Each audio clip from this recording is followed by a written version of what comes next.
BNP ভারপ্রাপ্ত chairman Tarique Rahman ফিরে এসেছেন। আজকে 4 দিন হয়ে যাবে। 25 তারিখে তিনি এসেছেন, আমি কথা বলছি আপনাদের সামনে 28 তারিখে।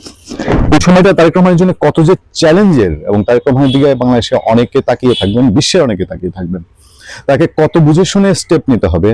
আমরা অনেক সময় বলি, তিনি যে রিসিপশন পেয়েছেন তার দলের থেকে এবং সাধারণ মানুষের থেকে, যে একটা উৎসুক অবস্থা তৈরি করেছেন, তার প্রতি একটা এক্সপেকটেশন বেড়ে গেছে। অতীত সবাই ভুলে গেছেন, অতীত সবাই ভুলে যান, আমরাও চাই অতীত ফিরে না আসুক।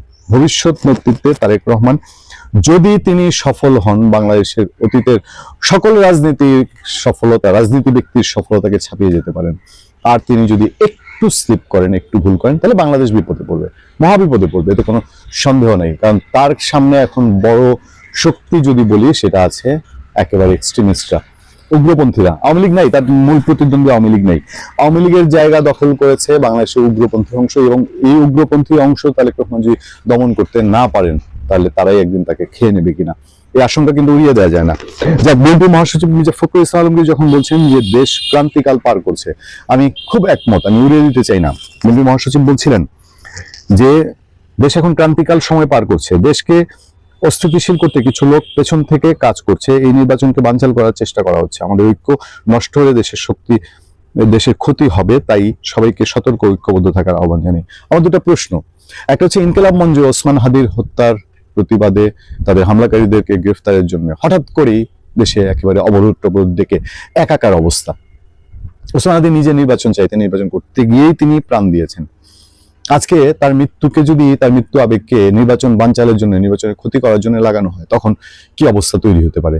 এবং সেখানে একমাত্র ভরসার জায়গা হচ্ছে বিএনপি। যাক, এখন মির্জা ফখরুল ইসলাম আলমগীর যে এই যে ঐক্যের কথা বলছেন, তিনি ঐক্য কার সঙ্গে করবেন? যারা সরাসরি তাকে চ্যালেঞ্জ করে, যারা সরাসরি বাংলাদেশের স্বাধীনতা সার্বভৌমত্বকে মানে না, যারা বাংলাদেশে একটা অস্থিতিশীল পরিস্থিতি বজায় রাখতে চায়, যারা এখনো বিপ্লবী সরকারের স্বপ্ন দেখে, তাদেরকে নিয়ে তিনি কি চান যে তাদের সঙ্গে ঐক্য করে বিএনপি ক্ষমতায় থেকে ভাগবাটোয়ারা নির্বাচন করে দেশ চালনা করতে থাকবে? এটা সম্ভব? তাহলে তাকে ঐক্য করতে হলে আগে তো তার শত্রু চিহ্নিত করতে হবে। যাক, ঠাকুরগাঁয়ে শহরের মানব কল্যাণ পরিষদ আলেম ওলামাদের সঙ্গে মত বিনিময় সভায় প্রধান অতিথি বক্তব্য মির্জা ফখরুল বলছিলেন যে আওয়ামী লীগ ক্ষমতাকে চিরস্থায়ী করতে বিভিন্ন আইন পাশ করেছিল, তারা মানুষকে অধিকার থেকে বঞ্চিত করা হয়েছিল, আলেম ওলামাদের জঙ্গি বলে ভয়ভীতি দেখানো হতো, ধরে নিয়ে যাওয়া হতো, সেই সময় আমরা পেরিয়ে এসেছি, এখন সময় এসছে নতুন দেশ গড়ার। তিনি বলছেন বিএনপির অঙ্গীকার, কোরআন সুন্নাহর বাইরে কোনো আইন আমরা করতে দিব না। এটা বিএনপি আওয়ামী লীগ কেউই করে না। তারা দুই দলের পক্ষে কোরআন সুন্নাহর আইনের বাইরে একটা মুসলিম প্রধান দেশে থেকে ক্ষমতায় চালানো খুব সম্ভব না। কিন্তু কিছু মানুষ বিভ্রান্ত ছড়ানোর চেষ্টা করে আমরা নাকি কোরআন সুন্নাহর আলোকে থাকতে চাই না, কিন্তু আমরা সবসময় কোরআন সুন্নাহর পক্ষে ছিলামও আছি। সবাই দেশের বর্তমান পরিস্থিতি, রাজনৈতিক পরিস্থিতি, সামাজিক স্থিতিশীলতা, ধর্মীয় মূল্যবোধ রক্ষা এবং আগামী দিনে করণীয় বিষয়ে গুরুত্বপূর্ণ আলোচনা করা হয়। মির্জা ফখরুল আরো বলেন, আমাদের এই সময় খুব সাবধান থাকতে হবে, আমরা যেন আবার কোনো অন্ধকারের দিকে চলে না যাই। আমাদের সাবধান থাকতে হবে ভুল করে নিজেদের মধ্যে বিভেদ সৃষ্টি করে চক্রান্তকারীদের হাতে না পড়ে, যেখানে দেশ ক্ষতিগ্রস্ত হবে, আমরা ক্ষতিগ্রস্ত হবে। এই নির্বাচন খুবই গুরুত্বপূর্ণ উল্লেখ করে তিনি বলেন, এই নির্বাচন খুবই গুরুত্বপূর্ণ, নির্বাচনকে ভাঙার চেষ্টা করা হচ্ছে, বানচালের চেষ্টা করা হচ্ছে, সেটা যেন করতে না পারে সেদিকে আমাদের খেয়াল রাখতে হবে। কারা এই সময়ে এসে নির্বাচন বানচাল ভাঙার চেষ্টা করছে, দেশের মানুষের কাছে এখন এটা পরিষ্কার হয়ে গেছে। মির্জা ফখরুল বলেন, অত্যন্ত কষ্টের সঙ্গে, বেদনার সঙ্গে আমরা স্মরণ করি আমাদের ছোট ভাই, আমাদের সন্তান শহীদ ওসমান হাদিকে স্মরণ করি, সবসময় স্মরণ করি আবু সাইদকে, চট্টগ্রামের ওয়াসিমকে, যারা জুলাই 1971 সালে মুক্তিযুদ্ধে জীবন দিয়েছেন, তাদেরকে আমরা স্মরণ করি। মির্জা ফখরুল এটা স্মরণ করেন, এটা আমাদের কোনো সন্দেহ নেই, আমরা জানি তারা স্মরণ করেন। কিন্তু তারা যাদের সঙ্গে রাজনীতি করেন, মির্জা ফখরুল সাহেবরা যাদের সঙ্গে রাজনীতি করেন, তারা কোন চোখে দেখে? তারা যে অনেক সময় রাজনীতি করতে করতে এমন কিছু অংশকে গত 30 বছরের ইতিহাস যদি বলে ছাড় দিয়ে দেন, সেটা তো মানুষের দেখা।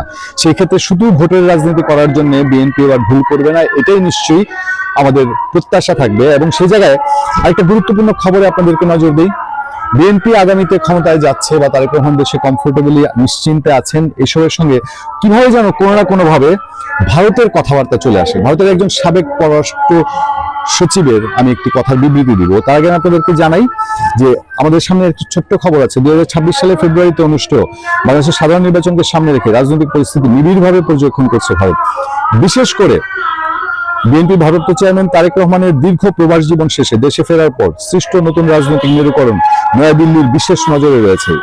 শুক্রবার ভারতের পররাষ্ট্র মন্ত্রণালয়ের সাপ্তাহিক ব্রিফিং এ ভারতের রণধীর জয়সওয়াল তিনি সাংবাদিকদের সঙ্গে আলাপ করছেন। সেখানে বাংলাদেশের হিন্দু দীপুচন্দ্র দাস ও অমৃত মণ্ডলের হত্যাকাণ্ডের ঘটনায় গভীর উদ্বেগ প্রকাশ করেছেন। সেই খবর নিয়ে আমরা আপনাদের সামনে আলোচনা করেছিলাম।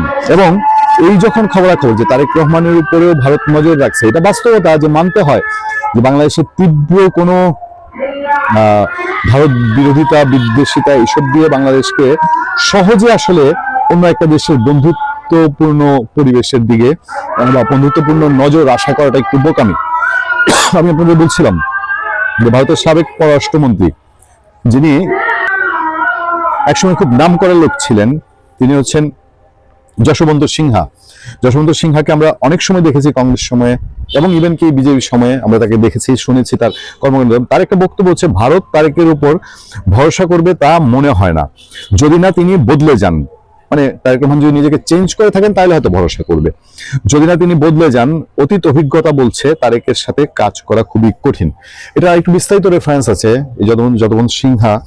যশবন্ত সিনহা তিনি বলছিলেন যে তিনি যখন পররাষ্ট্রমন্ত্রী বাংলাদেশ সফরে এসেছেন, তিনি বেগম খালেদার সঙ্গে দেখা করেছেন, প্রধানমন্ত্রী বেগম খালেদা জিয়া, এবং বেগম খালেদা জিয়াকে তিনি যে আতিক রহমান, পূর্ণিয়ার নিউজ, খুব স্ট্রিক্ট থাকেন এবং সেই সময় তারেক রহমানকেও তিনি দেখেছেন সেই মানসিকতার ফলে ভারতের মধ্যে এখানে একটা দুশ্চিন্তা কাজ করেই, এটা বলার অপেক্ষা রাখে না। যাক, এই যে বাংলাদেশ একটা কঠিন সময়ের মধ্যে দিয়ে যাচ্ছে, একটা সাংঘাতিক ট্রানজিকশন টাইমে যাচ্ছে, এবং সেই সময় বাংলাদেশের পাশের শক্তিশালী দেশ ভারত, সে কি সহযোগিতার হাত বাড়াবে নাকি বিশৃঙ্খলার হাত বাড়াবে, এসব হিসাবের মুখে আগামী কয়েক মাসই বাংলাদেশের জন্য খুব ক্রিটিক্যাল, এবং আগামীতে যেই দল বাংলাদেশে ক্ষমতায় আসবে তাদের জন্য ফার্স্ট 1-1.5 বছর আরো বেশি সংকটপূর্ণ হয়ে ওঠে কিনা।